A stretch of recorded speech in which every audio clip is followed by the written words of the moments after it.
Hey folks, Zach from Jig here. I want to show you a couple of the new features we've been working on that we're going to release soon.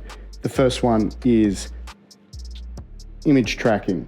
You can now load up a jig, it'll track an image that you can get in the app that will then lock it in place, and once you've placed it, it's there in world space, so you can move around it, you can look at it there in the space, you've got control of scale, but then you can't rotate or anything, so it's really locked there.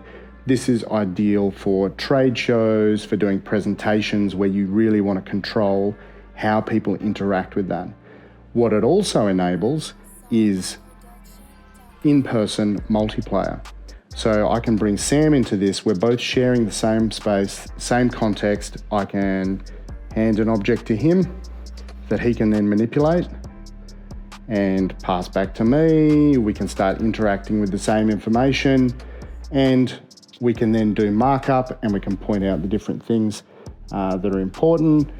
We can do all of that, but here in the room. Don't have to use spatial personas. It's incredibly powerful, especially when you need to present to people in space.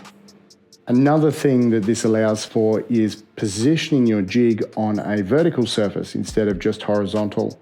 And I'm going to show you a new feature that we've been working on, which is training jigs.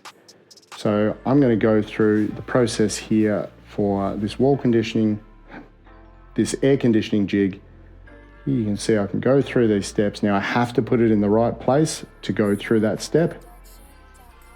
I can do this here with Sam, he can observe, and there I've completed it, and it'll give me that feedback.